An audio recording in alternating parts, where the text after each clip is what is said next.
real TV time. You all on it, aren't you? Mm-hmm.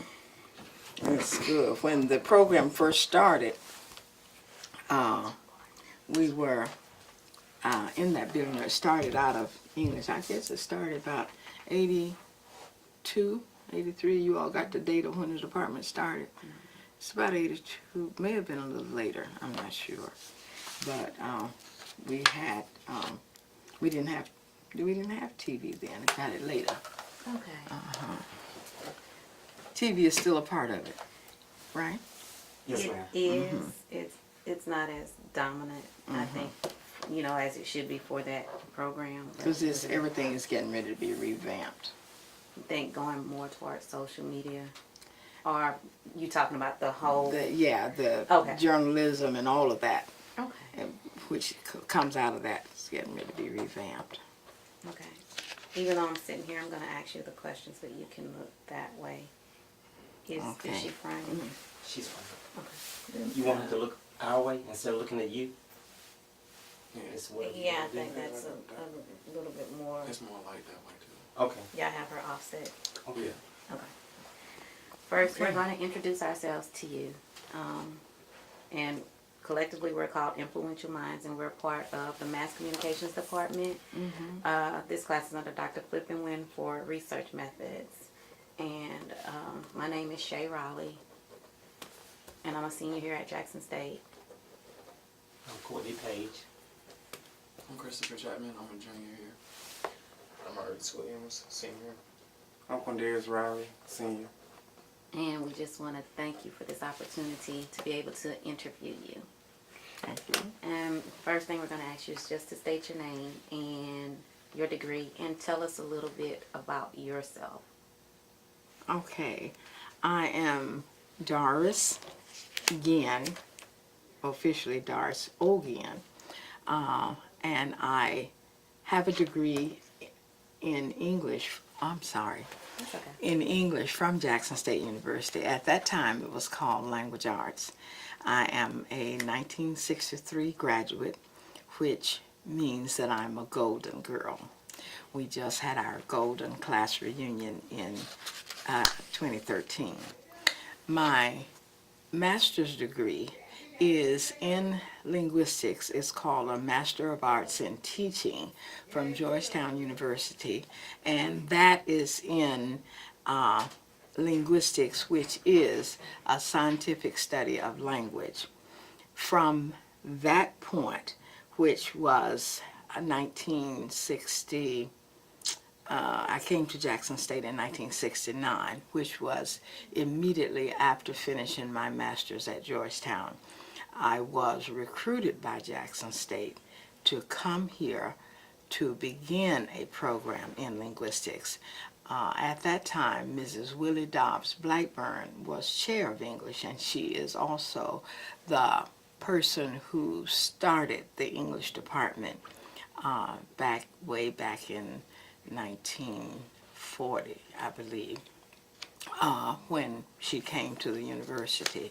And she kept her promise. She said when I got finished, she wanted me to come to Jackson State and initiate the program.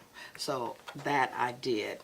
After being here for 2 years, an opportunity opened up with a scholarship to the State University of New York at Buffalo, where again I went back to study, and that was also in linguistics. So my MAT and my PhD are both in linguistics. Okay. And can you remember taking research as an undergrad? We didn't call it research by the rubric research. We had research associated with our individual classes. We did not have a separate class, as I recall, that was called research. We did have something our senior year in the teaching aspect where we, I don't recall the course title, but we had methods of teaching how we go about teaching. And along with that, there was always bibliography that associated us with information for us to dig more into the concepts that we were dealing with. And that was the breadth of our research, as I recall it. Okay, so in each class, you're stating that it was some form of research that you had to do in each class. Yes. Do you think that curriculum is kind of the same today for college students? We want it the same. All of our syllabi have segments as a part of them to encourage research of our students.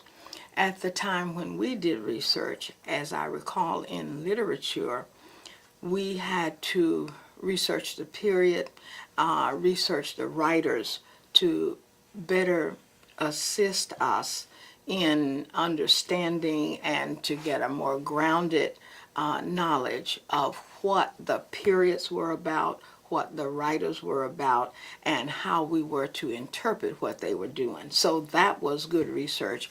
We do that with our classes now.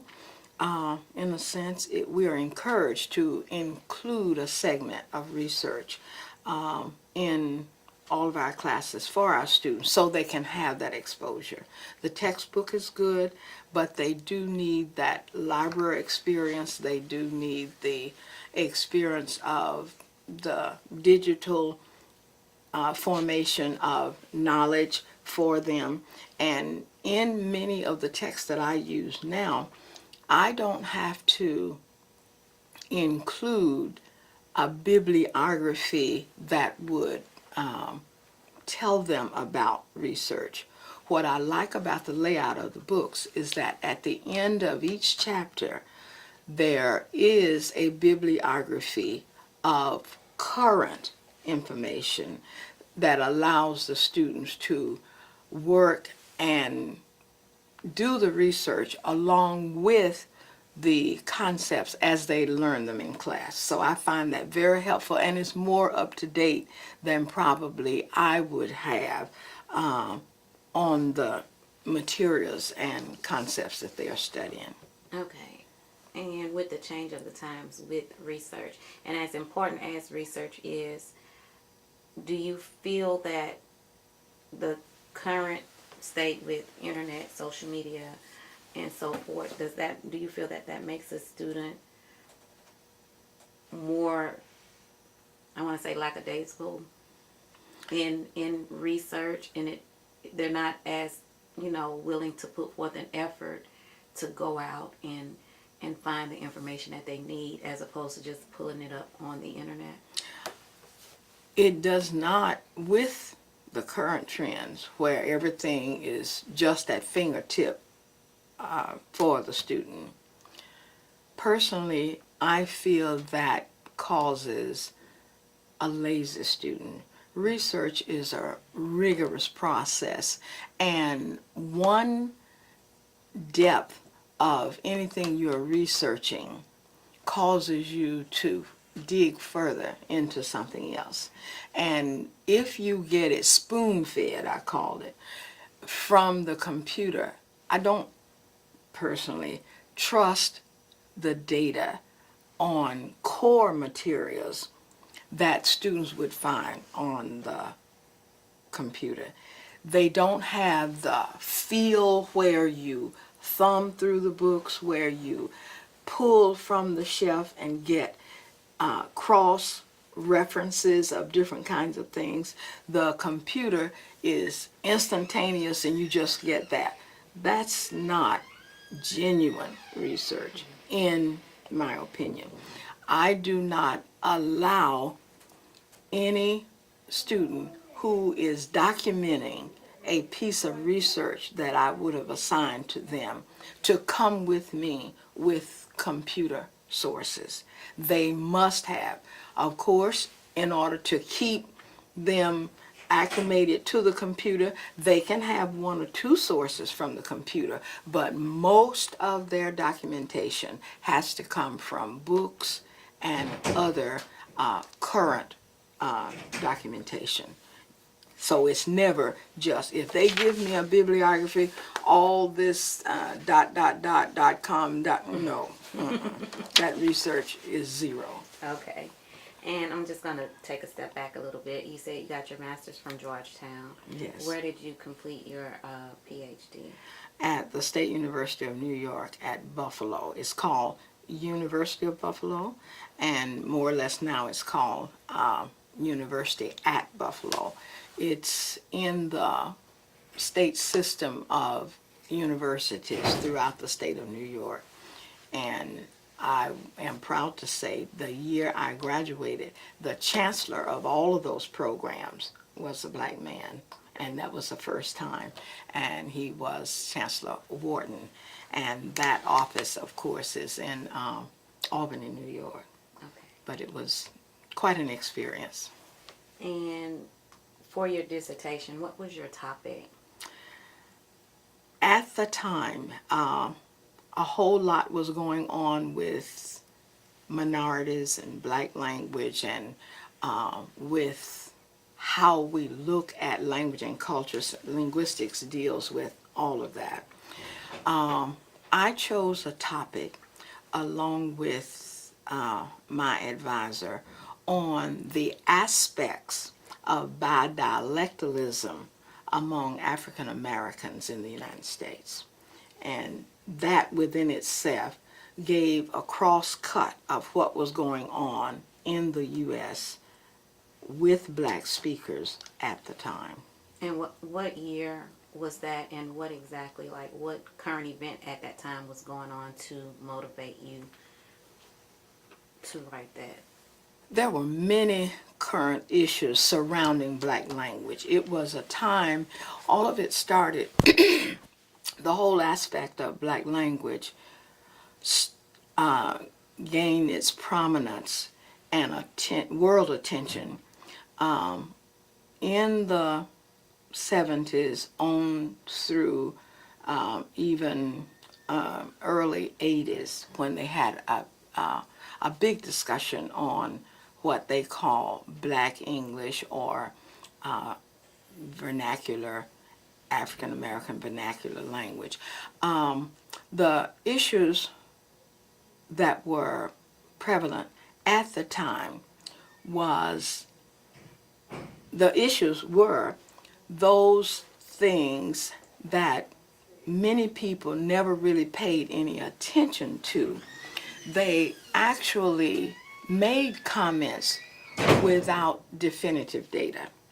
And my efforts at the time were to get to the bottom of all of this, not just make a blanket statement about your language is this, your language is that. Let me have some historical data, some current data, and some factual information pertaining to the culture of the people and the language that I could write definitively about regarding that. So did you do qualitative or quantitative research? It turned out to be both. Okay. So when the research at the time, I had to have live subjects. So I did field work, and I did recordings. I translated recordings. That's not the term of what you call it, but in other words, it was recorded on a tape recorder, and I listened to the data and compared it to the theoretical knowledge that I had had about languages and dialects and about the people. Then the research that supported all of what I found in the field work allowed me to come up with certain conclusions regarding definitive and sometimes expansive. However I had to look at it, I had everything there for me. Okay. How many people or subjects did you use? I don't remember, but it was about 20 something, and they all came from the inner city of Buffalo. And most of it was male speech. I did have females in there, and we had questionnaires, and then we just had open conversations. So I could hear and listen to the kinds of things that they didn't know what I was looking for, but I was able to get what I wanted to do as a result of that. And theoretically, overall, what was the end result of your research? Theoretically, somewhere in my dissertation, I was looking at male and female language, looking at linguistic style, looking at cultural development among speakers, and looking at how they pull the syntax together. In the results, what I had proposed turned itself around completely from what I had anticipated. When I listened to my tapes and when I interacted more with the speakers, whatever postulation I had made regarding male and female speech got turned around, and I don't remember the exact details right now, but I was shocked. And I said, really? I said, but it's here on tape, and I've been in the community, and these things have occurred, so I have to write up what I have found. And it was very, very interesting. I had good subjects. They became very involved in my study, and at the end of my dissertation, I do have an appendix there where some of the interviews, like the names, student names and my responses, and we went on in live interchange. So many of them are listed. Of course, we used names that applied, that they chose for themselves. We didn't use their actual names, but it was very interesting, and they were so involved in my study that they really wanted to be in on my dissertation defense, and they made a greater part of my audience. So it was really a very good opportunity, a very good study. They enjoyed it, I enjoyed it, and that expanded on to the Caribbean islands, where we have this kind of communication, because I was looking at language as it came from slave speech and on through the USA on the seacoast islands, looking at the Gullah dialect, because I'd look at all of the dialects. And that was important in our discussion, as I said, back in the 70s, back in the late 60s and early 70s, when the whole attention of the world became on dialects, but they were only looking at African Americans. And that's not true. We have about 10 or 12 different dialects in the U.S. But among African Americans or among No, people? people Okay. of the United States. And I did an article, if I had known that we were going to get into this depth, I could have reviewed what I wrote, but I wrote it, it appeared in our Blue and White Flash in the mid-70s. I had a class then of students, and the issue came about, it was very timely for the class, something about Black English, and many of the public figures denounced it.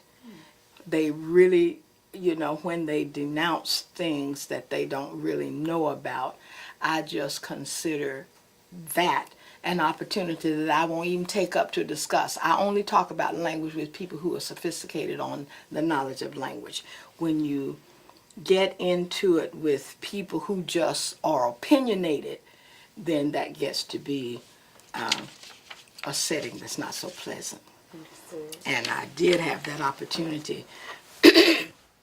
I was asked, I did a radio production, and we have the tape in the library, but I checked on it a few weeks ago for one of my classes. I think it was last semester. They couldn't find it, and I was very disturbed by that. It was a whole interview with the TV, I believe it was Channel 16, where we talked about black language. And I did go on local radio, one of the stations here, not one of our African American stations, one of the white stations. All of those call numbers I don't remember right now, because this all happened in the early 80s, and people could call in, and that was very interesting. I did a lot of prayer before I went to that program, because when you're talking about language, you're talking about the culture of the people as well. And being in a setting where I would be in the minority, you have to learn to hold your peace, and you have to be very professional. So I had to be very academic on the radio station, because a truck driver called in, and oh, he was really something else. And he went on, and the interviewer saw that that was he was making inflammatory remarks, and he wanted to answer, and I said to him, no, I'll handle this. And I was able to suppress whatever hostilities I felt, and really gave him an academic answer, so he shut down. That's interesting to hear that language can cause as much as a divide as the racial. Exactly. All of it is racial. And those were some of the indices I had when I was looking at the variables, language and race. I didn't bring that out earlier. When it all boils down, you know, I had postulated that the race would make this difference. It came out the reverse. So when you said that it came out totally different from what you had. Okay. Yes, and the sex came out. I had said all the men would do this, all the women would do that. Then I had to go back to another aspect of dealing with language, dealing with culture. I had to go to the culture then. Language is not so much in the individual. Language is a cultural entity that changes or acclimate itself into its environment or its association. So language is acculturative. If I'm with a Hispanic, which is our largest speaking population now, and at the time of my research, an article came out in Newsweek that they were the fastest growing minority in the United States. Now we have lived to see that to be true. But if I associated myself with Hispanics every day and did a whole lot with them, I would acculturate to their culture, and the language patterns and habits would be the same. You would think I'm Hispanic. Right. Whichever one is stronger pulls over. Okay. And with all your research that you did with that specific area, how important do you think it is for undergraduates to complete a course in research methods? Extremely so, because you never know what you will encounter in today's life. If on a job you are asked to go research this, you want to have more academic depth than to go to the computer and turn it on. You want to know where to go, how to go, and how rigorous it should be in order to come up with something very definitive. That proves scholarship. And then do you think it also gives you the chance to get to know people, different types of people, if you, instead of just pulling it up on a computer and reading it, as opposed to going out into the field and speaking with different types of people, it makes you grow as a person. It does give you breadth and depth. I highly encourage tangible research where you are going to move the dusty books and turn the pages. It's frightening to think that our academic environment now is coming to the mechanics of research, just pushing a button. There is nothing greater than spending a whole day in the library, going from stack to stack, looking at this. You get so involved, you really don't want to stop. And that's why I encourage people to, if you're going to do research, or if you're going into a career where research is a part of what you do, make sure that you involve yourself with something you love. You don't go into it because that's what Dr. Ginn wants. You have to want it for yourself. And as a result of that, you just get broader and broader, and everything gets to be a part of you. That's when it becomes a part of you. So why do you think students shy away so much from conducting or being involved in conducting research? Lack of prior experience. They have not had the exposure to make them really get involved. See, when I go to the computer and press a button, there's no involvement. That's just a task finished. I have not gotten into it, and that makes all the difference.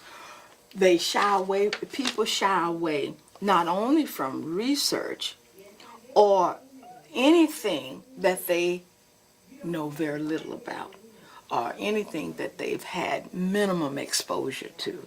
You have to, if all of you now from this position go into research, when somebody mentions research to you, you don't fall apart.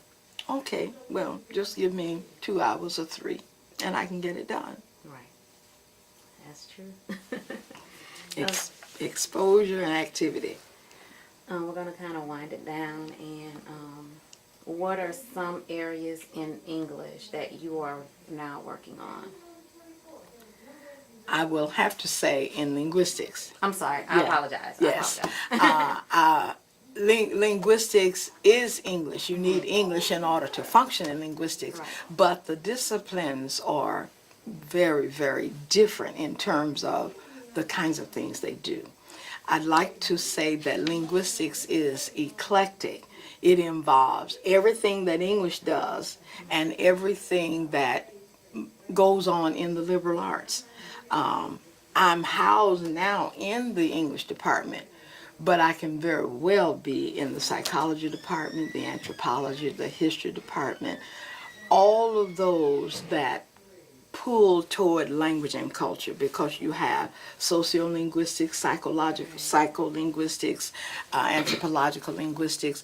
But as far as my research, I'm into the dialectology and sociolinguistic aspect, because it gives me the breadth I need. And one thing I like to say about linguistics, for one who is restless with research, you want to do a little bit here and a little bit there, linguistics is the place, because there are so many avenues and different venues for research. One does not have to get bored. You know, I get very bothered when students say, "Oh, I'm so bored, there's nothing to do." There's plenty to do. Just open up a book and read. And when you get to reading things in linguistics and talking about people and their language, oh, there's no end to it. It's very easy for me to be up all night long, because you get involved and you're not watching the clock when you know anything. Sun is peeping through your window, and you say, "Oh Lord, I've got to go to sleep." But what? You're worked up, and that's what research should be about.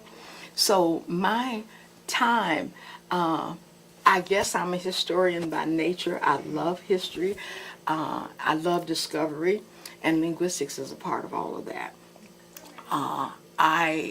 My core activity of research is in Pidgin and Creole languages, and those you can find the world over. But I'm very interested in the Creole aspect of language that emanates from our seacoast islands, as I said, from the Carolinas, that you hear Gullah speech. I love looking at Gullah, and I love tracing language patterns back to the Caribbean and on back to the territories of Africa. All of that sets a foundation for the end result of what we see in American English now. Okay. It comes through the literature, it comes through the history, and it all gets to be a part of the ultimate culture of language. Okay. And do you have any suggestions for budding researchers? I do. Get involved. Choose something that you love. Stay off the computer unless you just want a little something to get you started. Get in the library. There is nothing like books. For myself, it's very difficult to throw away a book. There's always something in there. Read. And I think that's one of our problems with students who don't read, don't assume the challenge of reading. Once you get started and once you get involved, it's unending. You just don't want to stop. So as a budding researcher, get into it. Find something that you are curious. Curiosity is the best thing. I can be sitting here just looking at something I want to tell my class, and I'm just going to look for a few minutes. Oh, I look up, it's past lunchtime, and I've got a meeting to go to. All of that gets in the way. If you really get into research and really get involved, this little piece breaks off into that. When you find yourself, you have a whole chain link of things you want to do. Okay. Mm-hmm. Do any of you have any questions? Are you going to be researchers now as a result of what we're talking about? Yes, get involved. And it doesn't have to be your academic subject. It can be anything that you're curious about. That's one little thing I'm trying to tell my little nephew. If you read something, for instance, like I have students from all over the world. I have my maps around. And when they tell me, I'm from thus and so, when I get to my office, I look and I read and I said, oh, so the language composition there involves this. So in this student's writing, I may encounter this. I won't be critical of what they have written because I already know the culture. I know what to expect. And that's what curiosity is all about. And I found also another joy of research. If you're going to do world travel, going to places and doing things, don't just get your passport and go. What should you do first? Research it. And it makes the trip all the better. Most outstanding. I know my travel to China, I went with a group of linguistics educators. When I decided that, oh, I'm going to go with this group, I said, now, let me get into the culture of this thing. And I read all of the culture and I dealt with everything. It even got down to the kinds of clothes I would take to wear. Because you want to what? Not insult the people, you want to be a part of them. And people flocked to me, and the others were like, how is it, what is she? I had the culture background, and I knew that you ingratiate them by I took them Jackson State stuff, and when they would come up and talk to me, I'd give them little things, and they just loved that. And I was so impressed, and one lady said to me, how did you know to do that? I just smiled. I said, it seems to me you've not done your homework. And that's very important. All right. Well, we really appreciate you. It's been really good talking to you. Well, I've thank learned you. some things, and it felt better coming out and actually speaking with someone as opposed to sitting in a classroom or, and pulling it up online and trying to figure it out. Yes. Computer is great, but don't let it cripple you. When you look at this, that's program knowledge. You are broader than that. You don't want anybody to put you in this little orange and hold you there. You want to have wings and fingers so you can grab and soar. Once you get between those pages, you can sit and talk with anybody. You can debate an issue, learn how to differ, because what? You got the knowledge. But if you just reading what John Doe said on the computer, he may have been a bum and just wrote something to get $1 for it. You see? But you are going to be a scholar. And I tell my students, I only teach scholars. You can't be afraid of knowledge. Go beyond what I'm teaching you. Let me stimulate you to go further. And that's my whole joy as a teacher. Be better than what you find in me. Be the scholar. So when they give you a national award, I say, I taught that student. Isn't that wonderful? He or she has gotten to that point. And that's the joy of teaching. And the joy of meeting bright, young, potential researchers.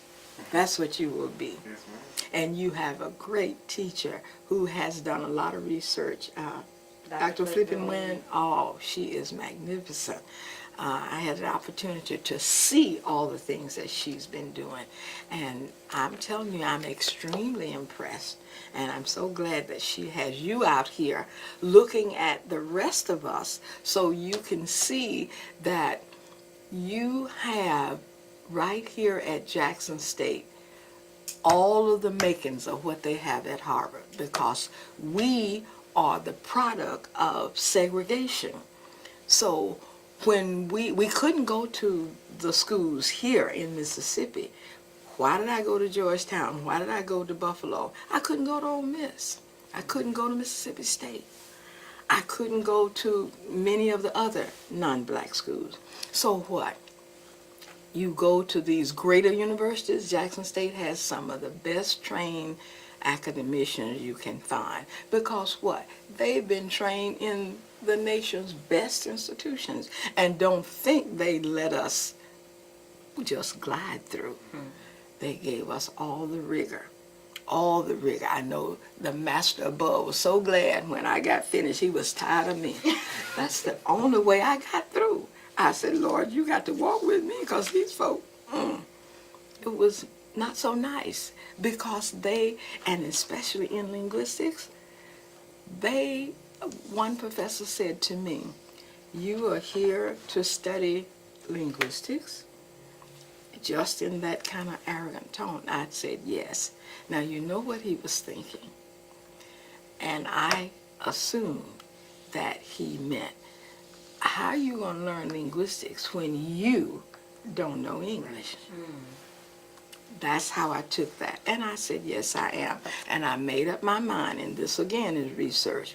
Whatever you do to me here, even though I came from an HBCU as a background, a great, outstanding background here, because I did what the teachers allowed me to do and pushed me to do.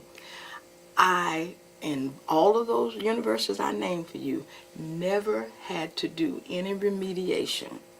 And when they pounced on me and they did things to me that were unkind, I said, you may do this to me, but as long as there is a library, I'm getting out of here. All your politics and all of these other things, you've got to prove to me that my academics doesn't measure up, because I know where the library is.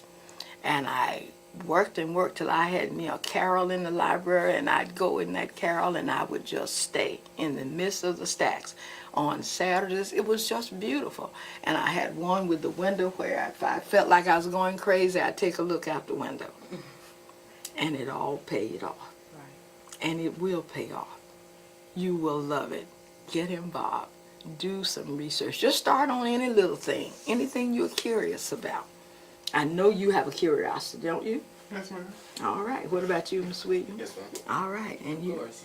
Yes, yes, yes. Get into those curiosities. That one little curiosity will take fingers, and it will go off into many, many different branches. And then you'll wonder. And then you will write you some articles, and then you will appear on TV programs. I was most comfortable going to the TV. They say, well, you got 10 or 15 minutes, or whatever the minutes. And then on the radio station, it was 1 hour. Many people would have been threatened by that. That didn't bother me at all, because I knew there was nothing they could ask me that I didn't already know. I've already been through it in the library. I know it. Just give me a minute. Let me recall, and I can give it to you.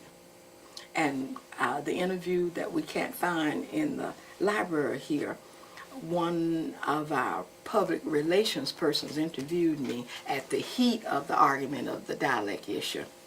And she said, Doris, this is going to be an hour. Can you talk for an hour?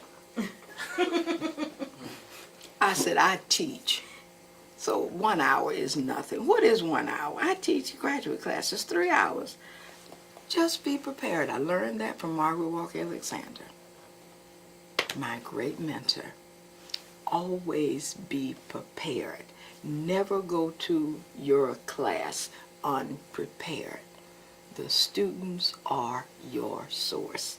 And I have made that a part of my motto as a teacher, and it has not failed me yet. You be prepared for them. Who wants to come for an hour and sit in my class and get nothing? I would be bored, and I don't like being bored. And when you're knowledgeable about the things, like in Dr. Flickenwin's class, often when we're in class and we know what we're talking about or prepared beforehand, the hour goes by so quickly. It It's flies. like you don't even, you get into the curriculum without even knowing that you. Exactly. Yes. And that's what research will do for you. It prepares you. Research and reading go hand in hand. Like if you're preparing for class and you read all of that data, you're prepared. You're full up to here.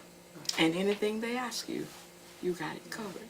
So you're a true example that knowledge is definitely power. It is. It is power. It makes you comfortable everywhere. Now, one great experience I learned from my professor in Buffalo, even though there were many, many dark days there, he was the kind of person who was an academic interrogator. Even though he would have given you the answer to a question that he's going to ask you, when you gave him back the answer that he gave you in the line of what he talked about, he would refute it. And I said, what kind of crazy man is this? And I would say to him, you just told us about this on yesterday. That's exactly what you said. And he just went on and on in contradiction. So when I was done with and he was on my dissertation committee, and I said, now this crazy man, how am I going to deal with him? But when it was all over, he said, I didn't mean anything negative by that. He said, but I was preparing you for what's out there. He said, when you stand before an audience and they begin to interrogate you, you'll already know how to handle it. And it has been just that. Because in linguistics, you know my audience is not African American. And they are ready to chew me up. And when they see Jackson State University, we're going to chew her up. Thank God it has not happened. Because I don't stand before them until I am prepared. And I advise all of you, always be prepared. When you go into any setting where you have to take charge, make sure that no one in there knows more about what you are doing than you. And that comes from good research and being prepared. And you can sit back. Okay, it's your turn. You just smile and stand up. That's it. That's the scholarly way. That's some good Okay. advice, Dr. Ginn. And once again, we appreciate you. We're going to take a photo, if you don't mind, with all of us. Okay, And good. I want to get your email address so I can send you the link Okay. to this interview. You can put it on here. Okay. It's on that It's little on form. here. Uh-huh. It's Doris O. Ginn at jsums.edu. Okay. And I kept pronouncing your name wrong. I'm sorry. Ginn. It's Ginn. Okay. That's it.